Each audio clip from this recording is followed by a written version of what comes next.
I have had some experiences lately, and generally also throughout my life, that I'd like to explore today through the lens of what's called clairaudience. Now, this is completely new territory for me. I'm going through a bit of a spiritual awakening, figuring things out day by day. And I want to examine today the gift of clairaudience, what it is, talk about experiences I've had, speculate and talk about whether we want to hone and practice this gift, and if we wanted to, how we would go about doing that.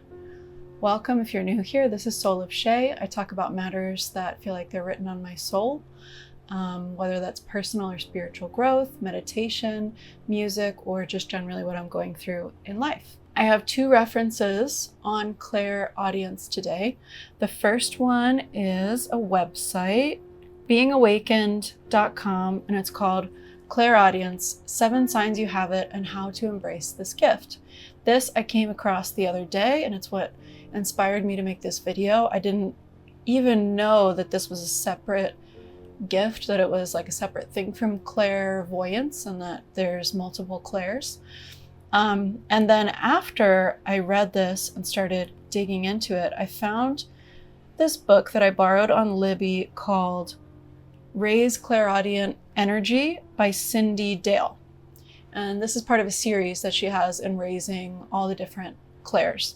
So we're going to start with the website because it's a short introduction, and then I might jump around, go into the book, talk about what I've been learning, and I'll interject with my experiences so far. So the website says, have you ever heard a clear sentence in your mind that sounded like someone giving you direction, as if angels are helping you find a way out of a situation? Or have you asked yourself a question only to hear a voice in your head answering it? If you have, don't worry, you are not out of your mind. You are simply clairaudient. Clairaudience can hear messages from spirit guides and get illumination and wisdom via extrasensory auditory perception. They can have conversations with their angels while still being fully present and grounded in reality, and can share their higher knowledge with the world to bring enlightenment and healing. If you'd like to learn more about what are the common signs of clairaudience and how this ability manifests in day-to-day life, read on. This is all you need to know about the gift of clairaudience. What is clairaudience? Clairaudience is a gift of clair, hearing, audience, and one of the 4 psychic gifts or clairs. The 4 psychic gifts or clairs are clairaudience, of course, clairvoyance, probably the one that everybody's heard of, clairsentience, and claircognizance. Although in the book that I'm reading, it also mentions clairempathy. So that's a little bit of a discrepancy between the website here.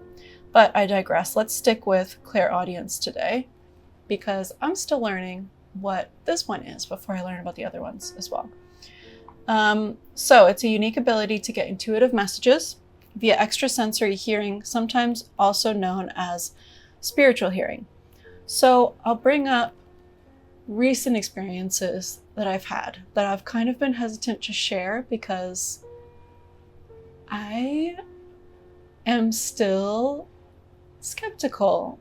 In addition to being very, very curious and hopeful, that in getting to know myself, that these things I'm experiencing are true, can be trusted, that I'm not sort of just convincing myself that something is happening that is not.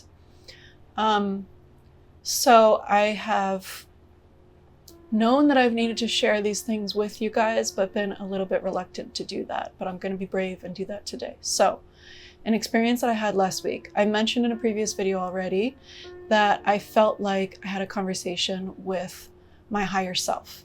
This happened after I did 30 minutes of doing an Ohm on the frequency 294 hertz.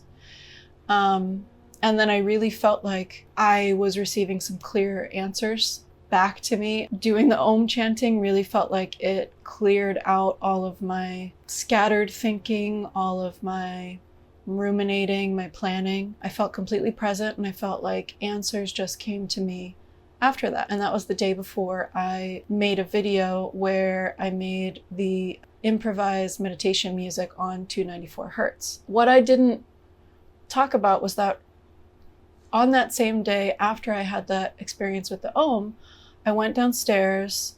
I was sitting on the couch in our living room, and I heard what sounded like a chorus of chanting on. I went to the piano and I matched the tone to what I was hearing. It was like middle C on a piano.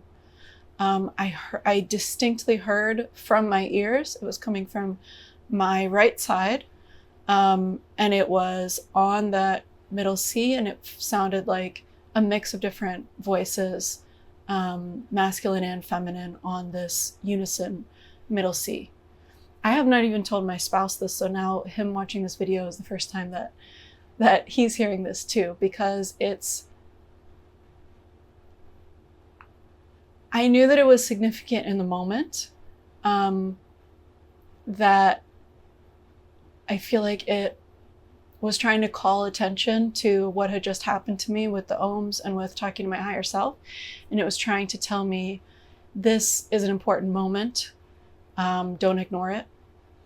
And even now, I'm still like fighting the urge to not talk about it, to gloss over it, to forget about it.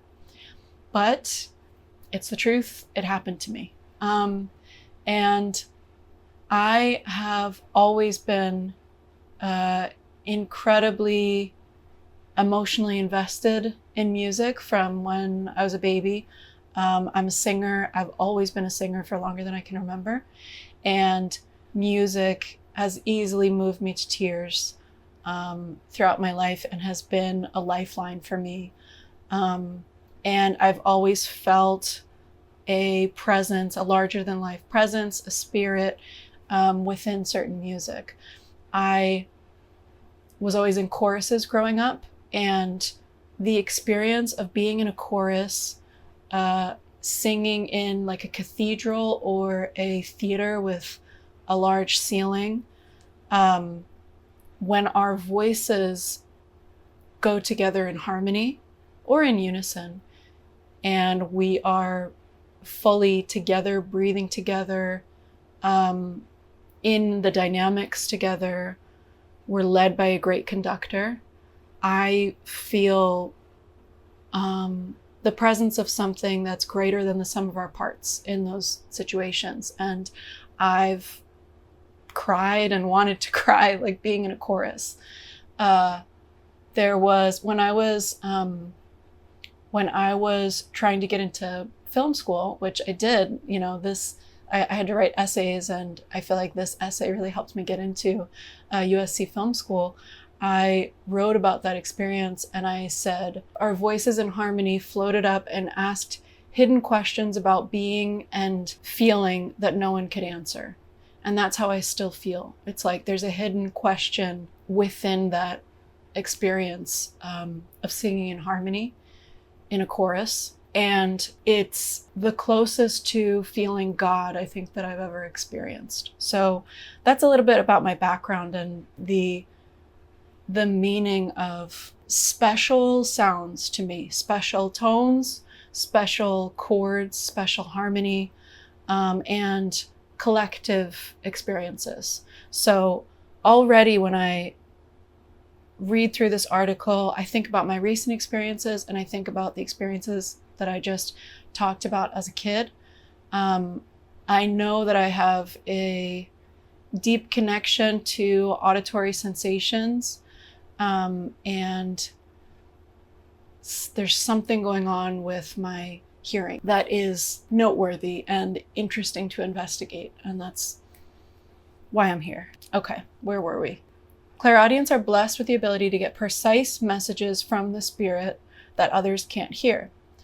Psychics who have this ability are aware that the messages they are getting don't come from the physical and can recognize that they have a higher meaning. These are the messengers from the spiritual realm who can perceive what is inaudible for others and use the extrasensory input they get to enlighten and guide others or gain clarity and wisdom.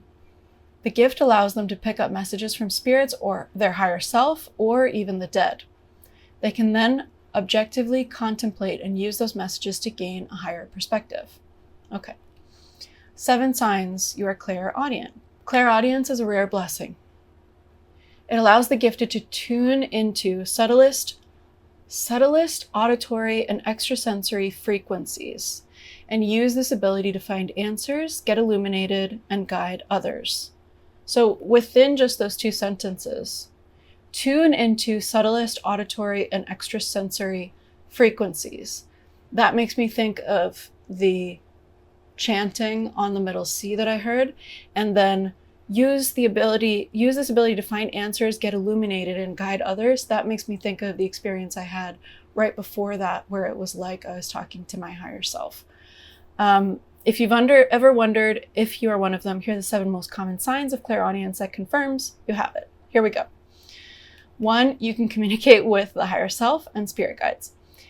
If you are clairaudient, you frequently have very clear self-to-self conversations in your mind. I think that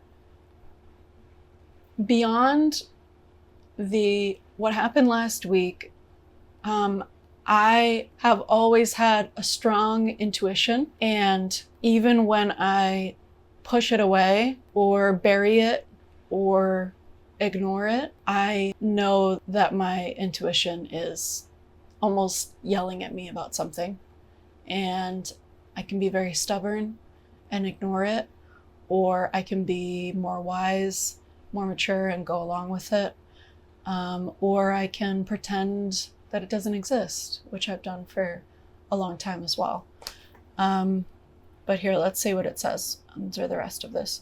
If you're a clairaudient, frequently have very clear self-to-self conversations in your mind. People with this gift can communicate with their higher selves to get new perspectives, solve puzzles, find solutions, and raise awareness on a specific matter. Their crown chakra is open.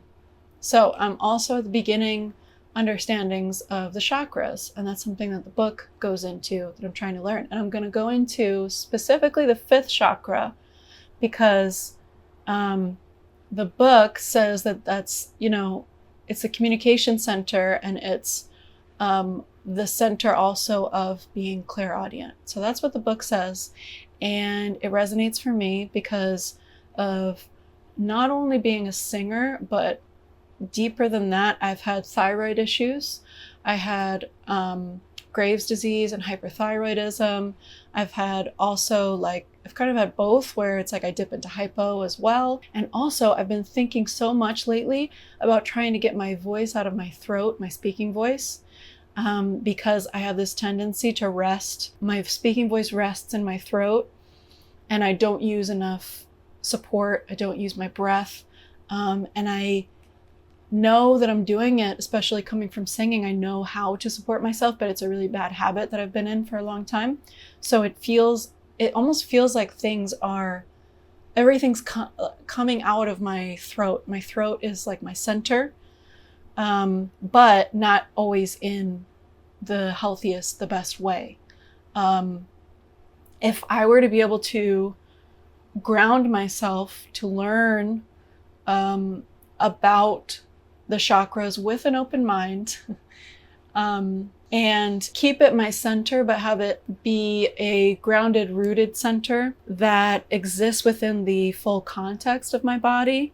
I'm even trying to fix my posture now to think about it like that. It feels like I want to align my body and get to know the power of my throat chakra, my communication center, and what that means. And then if I do that and I come into a knowing about it, then it will be, number one, it'll be easy to get my voice out of my throat because it'll feel more natural, because I'll feel aligned.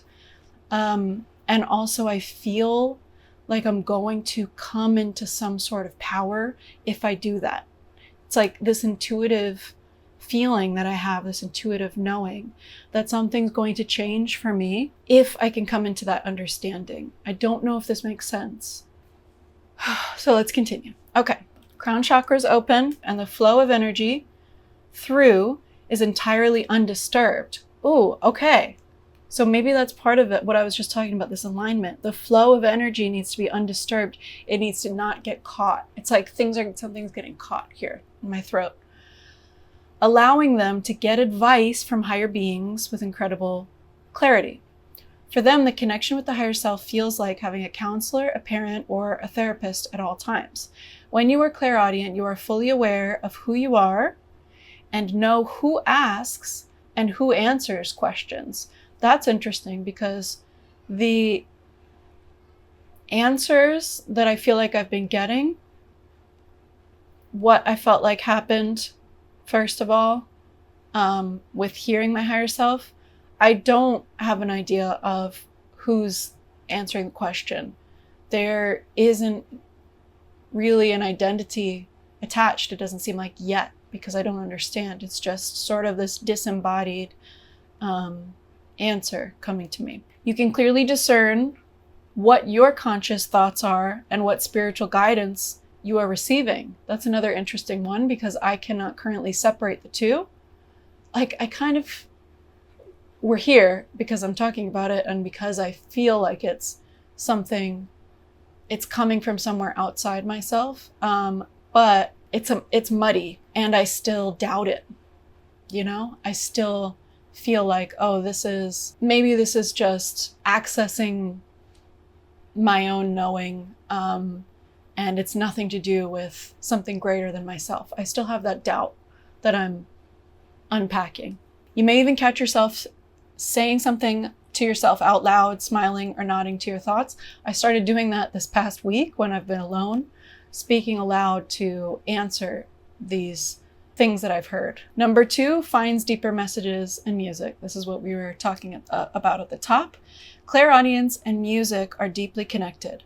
If you've ever gotten enlightenment while listening to music, or a shockingly precise answer to something you were thinking about from lyrics, you have the gift of clear hearing. Everyone is touched by it, but those with clear hearing can get deeper messages from music that go beyond the artist's meaning of the lyrics or the melody.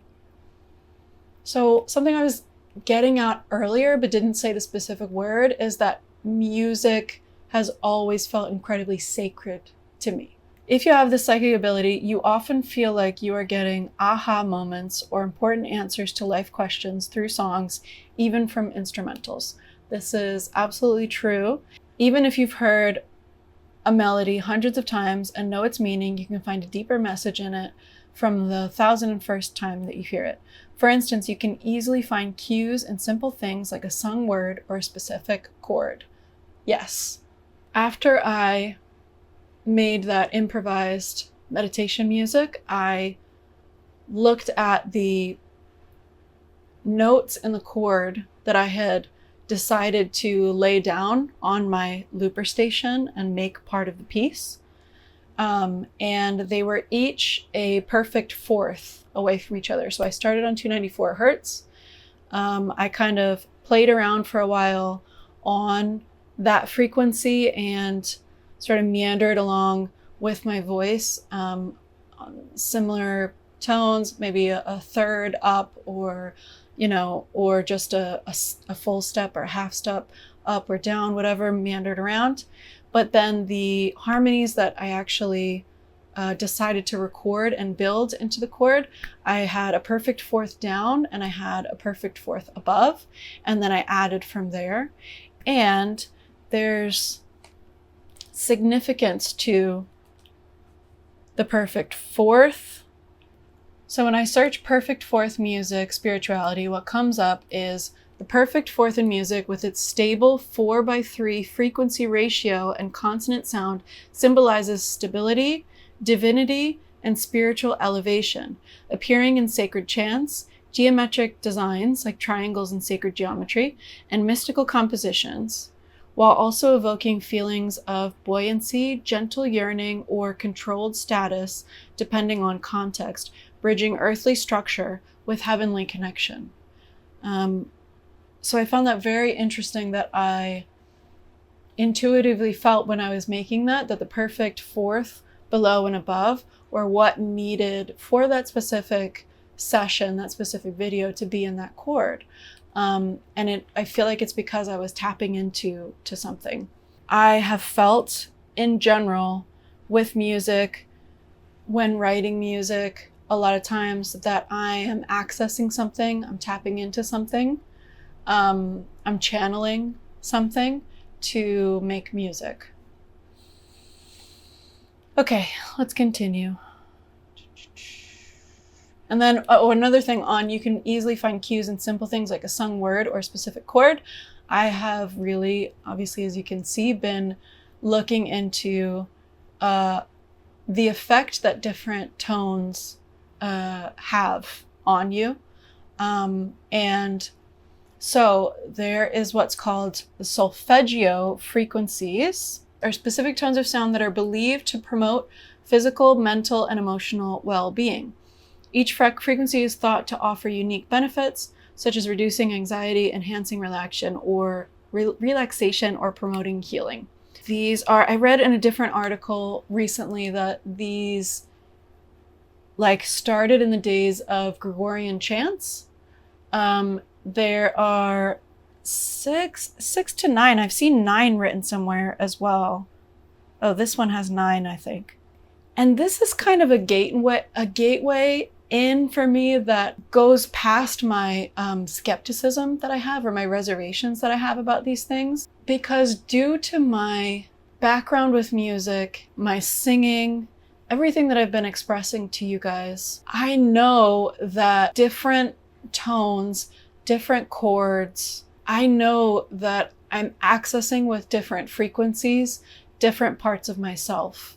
I'm connecting different frequencies to emotions, to awareness, to understanding.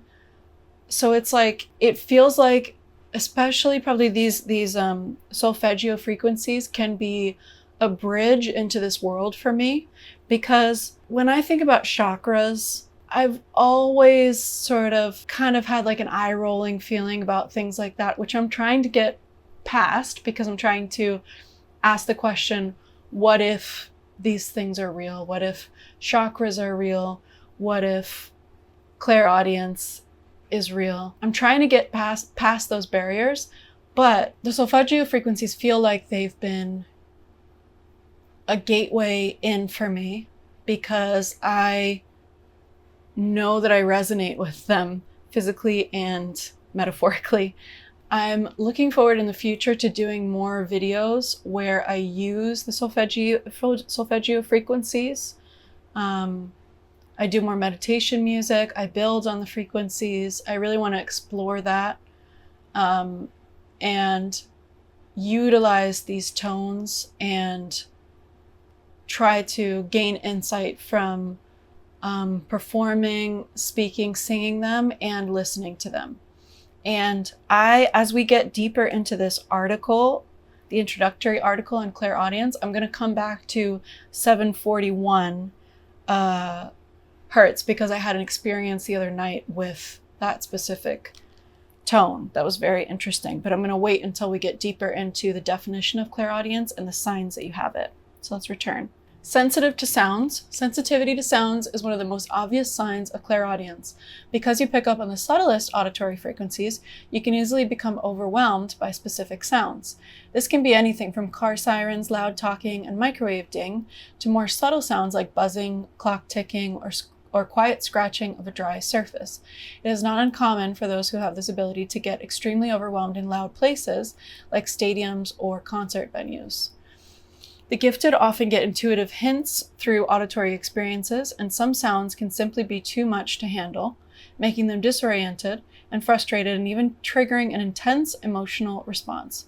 Furthermore, they have a knack for noticing differences in rhythm, timbre, pitch, and intensity of sound. Many are talented musicians or just very drawn to music from an early age. The sensitivity thing is interesting because I have noticed definitely in certain moments that I can be very sensitive. I also can... I think to protect myself, I can have very selective hearing. and I can tune things out. I feel like if I don't do that, then I can get overwhelmed easily by sound. And when two things clash, like when two songs are clashing, if there's live music playing at the same time as recorded music and they're not purposely syncing up, things like that, I can get very emotional and frustrated by. And my toddler daughter is going through this where she says too loud, even when things don't sound very loud. She's very sensitive to even far off sirens that she hears. She'll do this, or she'll say too loud. Certain music that we put on, she loves music in general, but she's very drawn to certain music, and certain music immediately she says turn it off, too loud, don't like. So it definitely makes me think of her being sensitive at an early age. Okay, number 4, in tune with sounds around them. It's no coincidence that clairaudients are predominantly auditory learners. If this is you, you memorize faster when you listen to a lecture or podcast. Yeah, I guess so. You're likely an incredible listener. I don't know if my husband would agree with you, because I think selective, like I said. No matter if it's a conversation or a sound of nature, you are highly receptive to hearing what has come through, what has to come through. The tone of voice, birds' wings clapping, the sounds of the ocean, or the gentle howling of the wind, all of these are valuable inputs that make the difference in how you perceive the world. Number 5, ringing in ears. Buzzing, tinnitus, and earache are very common experiences for the gifted and some of the most common signs of clairaudience. I have definitely had tinnitus issues, and it has also been involved in my skepticism, the idea of tinnitus. Just the other day, I asked Luis if he could hear a very high frequency sound in this room, in our bedroom, because I was having these experiences and I was wondering if it was a physical sound or a subtle sound. And after some time of being in here and kind of messing, I asked him to sort of mess with the electronics and see if he could hear it, see if we could unplug and it goes away. And after a time of being in here, he could hear it too. So I was like, okay, this is a physical sound that's happening in this room. Specifically, weirdly, like where I lay down my head to sleep at night. And once we started talking about it, he was like, oh God, now it's so loud. It's all I can focus on. Whereas before it was like, it faded into the background for him. Interestingly though, since that night that we talked about it, it hasn't sounded so loud to me. But also it's not to say that it can't be a mixture, that there can't be some kind of spiritual presence in this room with me, and also something physical causing a high pitch in this room. But then in other situations in my life, I've definitely had tinnitus problems, but they've never been, I guess, pronounced enough for me to be frustrated by them. Let's continue. The thing is, if you are gifted, you simply perceive sounds differently. Your gift allows you to pick up frequencies that are much more subtle and nuanced than what others can pick up. Because of this, your spiritual and physical body is reactive to auditory changes, especially high-pitched noises, such as screaming or clamoring or repetitive sequences. Another thing I thought of while reading this sentence was the physical changes that I felt like a difference in pressure in my ears. I've been sensitive to that. My ears have been sensitive, very sensitive diving deep into water. If I'm in a pool that's more than 8 feet deep, or maybe even at 8 feet, if I go all the way down to the bottom and I'm like laying at the bottom, my ears will hurt. And definitely lower than that. If it's a 12-foot pool, if I go to the bottom, my ears will hurt. Sensitivity to pressure differences, sensitivity to very low frequencies I've had in songs, certain bass, I will easily feel nauseous or uneasy, anxious. I think that's very surface level for me. It's easy to come up. I think these Some of those things are like universal experiences with certain low frequencies, but I think it's at the forefront for me. It comes up easily. Number 6, you get telepathic auditory messages. All psychics can pick up some kind of telepathic message. When you are clairaudient, these messages come in the form of vocalized sentences and words. This is how I felt talking to my higher self. For instance, if you have this ability, you can hear, oh, this is interesting. If you have this ability, you can hear what someone talked about even when you weren't physically there or part of a conversation. That's very interesting to me. I was trying to think of a time when I experienced this, but I can't, no specific memories are coming up of that for me. If you've had that experience, I'd love to know in the comments. You can hear what the topic was and how the conversation went, and get very clear auditory input, such as the exact words someone said. I have sort of general memories of being in a situation where it's like reading the room, right? Walking in, seeing two people's faces and understanding that they had a certain type of conversation right before you walked in. But I don't know that I would say exact words have popped into my head. A clairaudient can also talk to others via telepathy, even if they are miles away from this person. That is something that obviously I would love to develop. That's awesome. If that is real, that's awesome. And I did listen to the telepathy tapes, by the way. If you ever felt like you were speaking to someone's soul and felt as if they are speaking back to you telepathically, you are likely psychic and have the gift of clairaudience. Not sure about that one. I think my feelings on that are more general, and more based on intuition or reading someone based on maybe body language, which, you know, is not an exact science and is often incorrect. So I don't know about that one. I think that I've always found it presumptive to think that you know what someone's thinking based on the way that a look presents itself. And these things are misunderstood very often between us. Number 7, you hear noises others don't hear. Have you ever freaked out because you heard footsteps when home alone? If so, you could be one of the gifted ones. Clairaudients can hear sounds when there is no direct source of the sound. For instance, they can hear whispers, clapping, talking, breathing, or wood squeaking when no one is around, and these are all common clairaudience symptoms. For instance, you may hear a very clear ding sound when thinking about something while alone at home. As scary as it seems, this is just your intuition and higher self coming through to guide you. These sounds are inaudible to others, usually subtle and short, and typically come as confirmation from spirit guides. Now, that leads directly to the next question it asks in the article, which is, what's the difference between clairaudience and schizophrenia? That's absolutely where my mind went when I read that last part. I thought, not always. So here we go. While hearing sounds nobody else hears is one of the clear signs of psychosis, not every experience of that sort is a sign of mental illness. Distinction between schizophrenia and similar illnesses in clairaudience lies in consciousness. Clairaudient messages are not auditory hallucinations. Clairaudience, while scary at times, doesn't impair the ability to make rational decisions. The gifted had a full control of their thoughts and actions. Full control is an interesting way to put it, because if you feel like you are really hearing something outside yourself, it's interesting to phrase that way, to say that you do have full control. But I get what it's trying to say. What a clairaudient hears is more like hearing their own thoughts in different frequencies and tonalities. The sounds they pick up are subtle sounds in the back of their mind that don't interfere with their functioning. That's an important distinction. Psychics are fully aware and conscious that the messages they are getting come from higher realms and can clearly distinguish what is a product of their gift, what is real, and what isn't.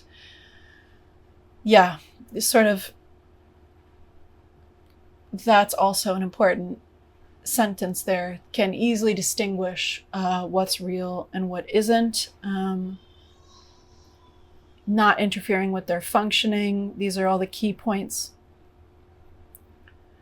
While clairaudients get messages that can make them question reality, draw conclusions, and promote contemplation, they never alter their conscious thought processes. While disorders like schizophrenia impair cognition and normal day-to-day functioning, that's not the case for clairaudience. The psychic gift doesn't cause torment and isn't something a psychic can't escape from or think about objectively.